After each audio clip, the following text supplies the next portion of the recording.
কৈলাস মানস সরোবর যাত্রা দীর্ঘ 5 বছর পর এবছর থেকে আবারও কিন্তু চালু হচ্ছে। ভারত ও চীন সরকারের মধ্যে দ্বিপাক্ষিক বৈঠকের মধ্যে দিয়ে একটি কিন্তু চুক্তি স্বাক্ষরিত হয়েছে এবং সেই চুক্তি অনুযায়ী কিন্তু এই বছর আবার কৈলাস সরোবর যাত্রা নিশ্চিত করা হয়েছে। ভারত সরকার থেকে ইতিমধ্যে অনলাইনের জন্য রেজিস্ট্রেশন পর্ব কিন্তু চালু হয়ে গেছে। অনলাইন রেজিস্ট্রেশন পর্বটি চলবে আগামী 13ই মে পর্যন্ত। অনলাইন রেজিস্ট্রেশন করার জন্য আপনাদের যেতে হবে kmy.gov.in ওয়েবসাইটে। এই ওয়েবসাইটে গিয়ে আপনারা কিন্তু কৈলাস মানস সরোবর যাত্রার জন্য অনলাইন রেজিস্ট্রেশন প্রক্রিয়াটি করে নিতে পারেন। 5টি করে গ্রুপ থাকবে। একটি গ্রুপে মোট 50 জন যাত্রী কিন্তু কৈলাস যাত্রার জন্য অনুমতি পাবেন। অনলাইন প্রক্রিয়াটা হবে কিন্তু পুরো কম্পিউটার ভিত্তিক, মানে আমি বা আপনি রেজিস্ট্রেশন করলেই কিন্তু আমরা কৈলাস মানস সরোবরে কিন্তু যেতে পারবো না। এই প্রক্রিয়াটা হবে পুরো কম্পিউটার বা বলতে পারেন একটা লটারি সিস্টেম মতো। হাজার হাজার পুণ্যার্থীরা যারা কৈলাস যাত্রা যাওয়ার জন্য অনলাইন রেজিস্ট্রেশন করবেন, তো সেখান থেকে কম্পিউটার ভিত্তিক একটা লটারির মাধ্যমে আপনার নাম যদি উঠে আসে তবেই কিন্তু আপনি যেতে পারেন। এই কৈলাস যাত্রাটা কিন্তু সম্পূর্ণ করতে আমাদের সময় লাগবে দীর্ঘ 21 থেকে 22 দিন। এই বছরের কৈলাস যাত্রাটি হবে 2টি রোড ধরে। প্রথমটি হচ্ছে লিপু লেক এবং দ্বিতীয়টি হচ্ছে নাথুলা পাস। এইবার বলি কৈলাস যাত্রার জন্য সব থেকে যেটা বেশি প্রয়োজন সেটা হচ্ছে মানে কত টাকা খরচ হতে পারে এই কৈলাস যাত্রার জন্য।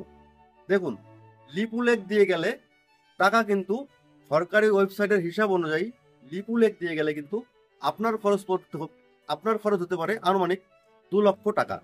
আর যদি নাথুলা হয়ে যান তাহলে কিন্তু সরকারি ওয়েবসাইট অনুযায়ী আপনার খরচ হতে পারে 3 লক্ষ টাকা।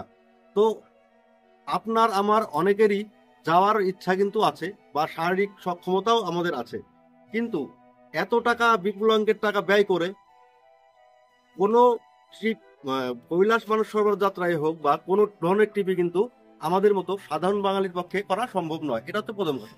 লিপু লেক দিয়ে যদি আমরা যাই তাহলে কিন্তু 2 লক্ষ টাকা মতো খরচ হবে।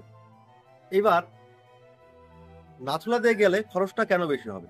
দেখুন, নাথুলা দিয়ে গেলে আমাদের কিন্তু ট্রেকিং এর রুটটা কিন্তু অনেকটাই ছোট হয়ে যাবে। মানে আমরা পুরো মানস সরোবর পর্যন্ত কিন্তু বাসে করে চলে যাব। আমাদের শুধু কৈলাস পরিক্রমাটা শুধু আমাদের করতে হবে, সেটা হচ্ছে 35 কিলোমিটার। আর যদি আমরা লিপু লেক দিয়ে যাই তাহলে কিন্তু আমাদের অনেকটা পথই হাঁটতে হবে বা ট্রেকিং করতে হবে। পাহাড়ি উঁচু নিচু পথে আমাদের ট্রেকিং করতে হবে, কিছুটা বাসেও যেতে হবে।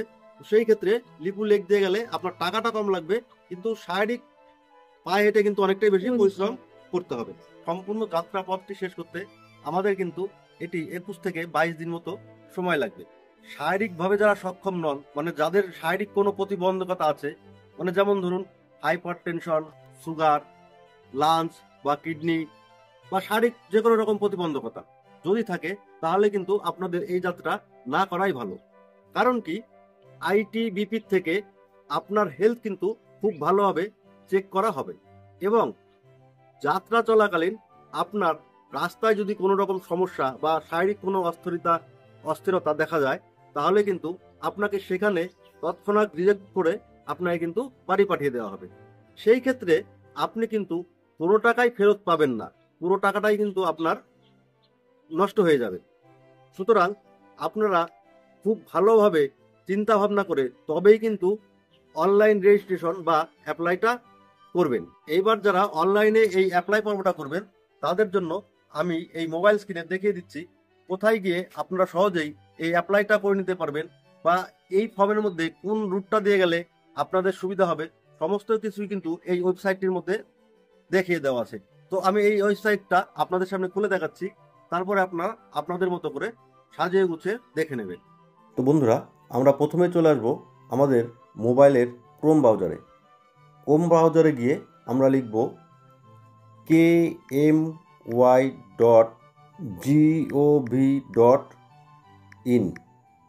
এটা লিখে সার্চ করব। এখানে সার্চ করার পরে দেখবেন আপনাদের উপরে লেখা আছে kmy.gov.in কৈলাস মানস সরোবর যাত্রা। এখানে যদি আমরা এখন ক্লিক করি, এখানে দেখুন এরকম একটা ইন্টারফেস খুলে আসবে। এটা কিন্তু ministry of external affairs, government of India, Kailash Manas Sarovar Yatra.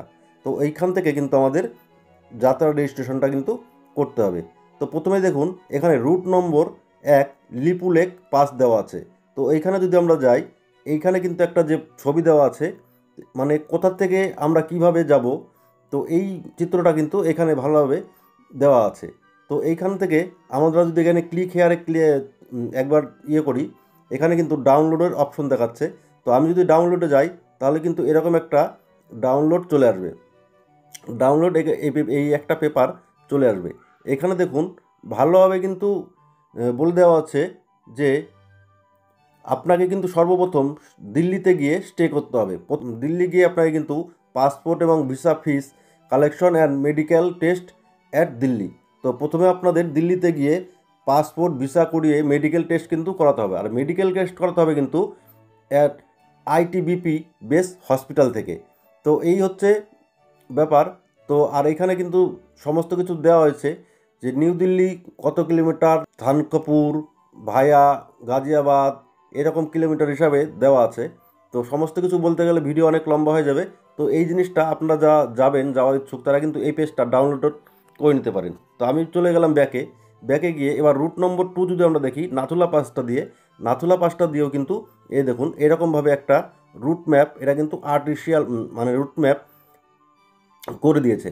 তো এখানেও যদি আমরা ক্লিক হেয়ারে যাই, ক্লিক হেয়ারে গেলে এখান থেকে এটাও আমরা ডাউনলোড করতে নিতে পারবো পিডিএফের মাধ্যমে। দেখুন এখানেও কিন্তু আপনাকে এরকম একটা চার্ট দিয়ে দেবে যে কত তারিখে যাত্রা হচ্ছে আর কত তারিখ থেকে যাত্রা হবে এবং কোন স্লটে আপনি পাবেন, সেই অনুপাতে কিন্তু আপনাকে রেজিস্ট্রেশনটা করতে হবে। আর এই যাত্রাটাও আপনি কোথা থেকে শুরু করবেন, এখানেও কিন্তু আপনাকে সেই দিল্লিতে গিয়েই পাসপোর্ট ভিসা শো করে তারপরে হেলথ আইটিবিপির থেকে হেলথ চেক আপ করে তারপরেই কিন্তু আপনারা যাত্রার জন্য অনুমতি পাবেন। তো প্রথমে আপনাকে যেতে হবে দিল্লির থেকে গ্যাংটক ভায়া বাগডোগরা। এই হচ্ছে এর লিস্ট, কোথায় কত কিলোমিটার রাস্তা, কোন রুটটা বাসে যাবেন, কতটা রুট আপনি হেঁটে যাবেন, সমস্ত কিন্তু এই চার্টের মধ্যে দেওয়া হয়েছে। তো এগুলো আপনারা কিন্তু অনলাইন থেকে ডাউনলোড করতে পারেন। এরপর আমি চলে আসি এখানকার, দেখুন ওপরে দেওয়া আছে অ্যাপ্লাই ইন যাত্রা। আমরা এখানে একবার ক্লিক করে নেব। অ্যাপ্লাই ইন যাত্রা ক্লিক করার পরে দেখুন এইখানে কিন্তু এই সমস্ত কিছু পড়ে নেবেন। পড়ে নেওয়ার পরে নিউ ইউজার রেজিস্টার নাও এখানে একটা ক্লিক করবেন। এখানে একটা ক্লিক করার পরে দেখুন আপনাদের জন্য কিন্তু এই রেজিস্ট্রেশন ফর্মটা কিন্তু খুলে গেল।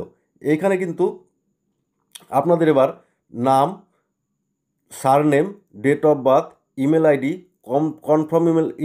কনফার্ম ইমেল আইডি, তারপরে